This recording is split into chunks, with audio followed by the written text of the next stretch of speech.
السلام عليكم ورحمة الله وبركاته والحمد لله وحده لا شريك له والصلاة والسلام على من لا نبي بعده فأعوذ بالله من الشيطان الرجيم بسم الله الرحمن الرحيم رضي الله عنهم ورضوا عنه وقال النبي صلى الله عليه وسلم أصحابك النجوم فبأيهم اقتديتم اهتديتم أو كما قال عليه الصلاة والسلام সুপ্রিয় দর্শক শ্রোতারা, নবী করিম সাল্লাল্লাহু আলাইহি সাল্লামের সাহাবায়ে কেরামদের যে মর্যাদা রয়েছে, তাদের যে মর্যাদা আল্লাহ রাব্বুল আলামিন নিজে দিয়েছেন এবং নবী পাক সাল্লাল্লাহু আলাইহি সাল্লাম তাদের যে মর্যাদা দিয়েছেন, সেই মর্যাদার সম্পর্কে আলোচনা সারা রাত যদি করা হয় তাহলে কখনোই শেষ হবে না।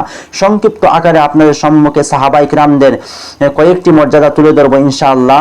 দেখেন, আল্লাহ এর চাইতে বড় মর্যাদা আর কি হতে পারে? সূরা বাইয়িনার মধ্যে আল্লাহ নিজে বলেছেন রাদিয়াল্লাহু আনহুম ওয়া রাদু আন, আল্লাহ নিজে তাদের উপর সন্তুষ্ট, আল্লাহ নিজে তাদের উপর সন্তুষ্ট এবং সাহাবায়ে কেরাম আল্লাহর উপর সন্তুষ্ট। অর্থাৎ আখিরাতে আল্লাহ তাদেরকে এমন কিছু দান করবেন, তারা আল্লাহর উপরে সন্তুষ্ট হয়ে যাবেন।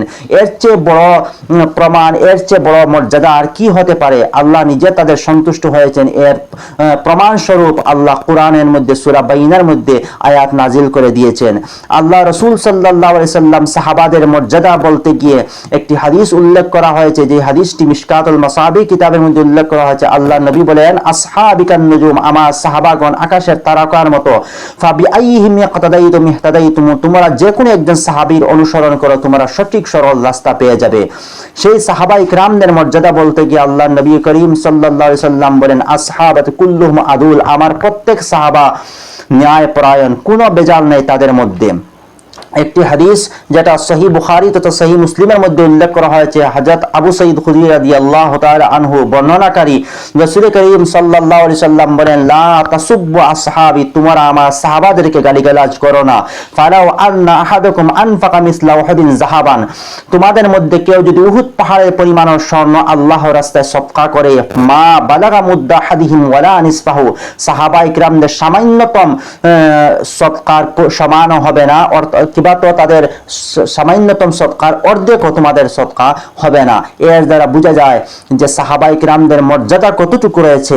আল্লাহ রাসূল নিজেই বলেছেন, মান আবগাদানি ফাকাদ আবগাদানি, মান আবগাদাহুম ফাকাদ আবগাদানি, যে ব্যক্তি সাহাবায়ে কেরামদেরকে কষ্ট দুশমনি রেখেছে, সাহাবায়ে কেরামদের প্রতি শত্রুতা রেখেছে, তাদের প্রতি হিংসা বিদ্বেষ রেখেছে, আল্লাহ রাসূল বলেন সে ব্যক্তি আমার প্রতি হিংসা বিদ্বেষ রেখেছে, আমার সঙ্গে শত্রুতা রেখেছে। ওমান আযাহুম, যে ব্যক্তি সাহাবায়ে কেরামদেরকে কষ্ট দিয়েছে, ফাকাদ আযানি, সেই ব্যক্তি আমাকে কষ্ট দিয়েছে। ওমান আযানি ফাকাদ আযাল্লাহ, যে ব্যক্তি আমি নবীকে কষ্ট দিয়েছে সে স্বয়ং আল্লাহকে কষ্ট দিয়েছে। আল্লাহকে কষ্ট দেওয়ার অর্থই হচ্ছে সে ব্যক্তি ইসলাম থেকে বের হয়ে গিয়েছে, অর্থাৎ কাফির হয়ে গিয়েছে। সাহাল ইবনে আতারি রাহমাতুল্লাহ আলাইহি একজন বড় ধরনের আলিম ছিলেন। উনি বলেন, যে সাহাবাদের সম্মান করল না, আসলে সে আল্লাহ রাসূল সাল্লাল্লাহু আলাইহি সাল্লামের উপর ঈমান আনলো না। হযরত আবু যারা রাহমাতুল্লাহ আলাইহি উনি বলেন, একজন আলিম ছিলেন বড় ধরনের, উনি বলেন যে সাহাবাদের অসম্মান করলো, যে ব্যক্তি সাহাবাদের অসম্মান করলো সে দ্বীন থেকে সরে গেল। আল্লামা নববী রাহমাতুল্লাহ আলাইহি মুসলিমের শরার মধ্যে একটি বলেন যে ব্যক্তি সাহাবাদেরকে খারাপ বলল সে হারাম কাজ করলো। তদ্রূপভাবে কাজী আয়াজ রাহমাতুল্লাহ আলাইহি শারহে শিফা কিতাবের মধ্যে বলেন, যে সাহাবাদের ব্যাপারে কোনো অসম্মানমূলক শব্দ ব্যবহার করলো সে ব্যক্তি কবিরা গুনাহ করলো। অর্থাৎ সাহাবায়ে কেরামদের ব্যাপারে আপনি যে কোনো কথা বলতে হলে আপনি সতর্কতা অবলম্বন করতে হবে, নচেত আপনি ঈমান থেকে দূরে সরে যাবেন। সাহাবায়ে কেরামদের ব্যাপারে সামান্যতম যদি আপনি অসম্মানমূলক শব্দ ইচ্ছাকৃত করে যদি আপনি ব্যবহার করেন তাহলে নিঃসন্দেহে আপনি কাফির হয়ে যাবেন। অনিচ্ছাকৃতভাবে যদি বের হয়ে যায় তাহলে আপনি তওবা করে নেন, হয়তো আল্লাহ রাব্বুল আলামিন আপনার তওবা কবুল করবেন। একটি হাদিস, যেটা হাদিসের একটি প্রসিদ্ধ কিতাব রয়েছে, যে কিতাবের নাম তাবরানী, তথা আরেকটি হাদিসের কিতাব যেটাকে বলা হয় মুস্তাদরাকে হাকিম। এই দুই কিতাবের মধ্যে একটি হাদিস উল্লেখ করা হয়েছে। আল্লাহ রাসূল বলেন, ইন্নাল্লাহ ইখতারানি ওয়া ইখতারা লি আসহাবান, আল্লাহ রাব্বুল আলামিন আমাকে নবী হিসাবে নির্বাচিত করেছেন এবং আমার সাহাবাদেরকেও নির্বাচিত করেছেন সাহাবা হিসাবে।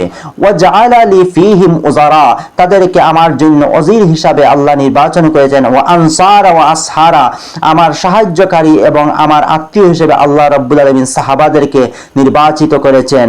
ফামান সাব্বাহুম ফাআলাইহি লানাতুল্লাহি ওয়াল মালাইকাতি ওয়ান নাস আজমাইন, যে ব্যক্তি সাহাবায়ে কেরামদেরকে গালিগালাজ করলো তার উপরে আল্লাহ রাব্বুল আলামিনের লানত, ফেরেশতাদের লানত এবং সমস্ত মানুষের লানত তার উপরে থাকবে। ওয়ালা ইয়াকবালুল্লাহু মিনহু ইয়াওমাল কিয়ামাতি সারফা ওয়ালা আদলা, সেই ব্যক্তির কোন ধরনের ফরজ কিংবা নফল আল্লাহ রাব্বুল আলামিন কিয়ামতের দিন কবুল করবেন না। আরেকটি হাদিস যেটা হযরত আল্লামা খতিব বাগদাদি রাহমাতুল্লাহ আলাইহি উনি ওনার কিতাবের মধ্যে উল্লেখ করেন, আল্লাহ রাসূল সাল্লাল্লাহু আলাইহি সাল্লাম বলেন আন্নাহু ক্বালা ইযা যাহারাল ফিতানু আও ক্বালাল বিদআ, আল্লাহ রাসূল বলেন যখন ফিতনা প্রকাশ হয়ে যাবে কিংবা তো বিদআত প্রকাশ হয়ে যাবে, ওয়াসাব্বা আসহাবি, এবং আমার সাহাবা ইকরামদেরকে গালিগালাজ করা শুরু হয়ে যাবে, ফালিয়াজহারুল আলিমু ইলমাহু, তখন একজন আলিমের কর্তব্য হলো নিজের ইলমকে জাহির করা।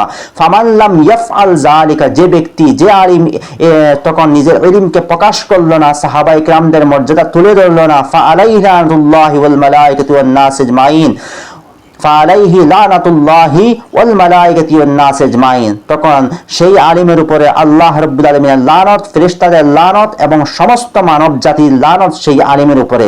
অর্থাৎ যখন সাহাবায়ে কেরামদেরকে গালিগালাজ শুরু হয়ে যাবে তখন একজন আলিমের কর্তব্য হলো নিজের সামর্থ্য অনুযায়ী তার প্রতিবাদ করা এবং সাহাবায়ে কেরামদের মর্যাদা তুলে ধরা। সেই সময় যদি কোনো আলিম এই কাজ করলো না, তার উপরে আল্লাহর লানত, ফেরেশতাদের লানত এবং সমস্ত মানব জাতির লানত। ওয়ালা ইয়াকবালুল্লাহু লাহু সারফা ওয়ালা আদলা, সেই আলিমের কোনো ধরনের ফরজ নফল কোনো কিছু আল্লাহ রাব্বুল আলামিনের দরবারে কবুল হবে না।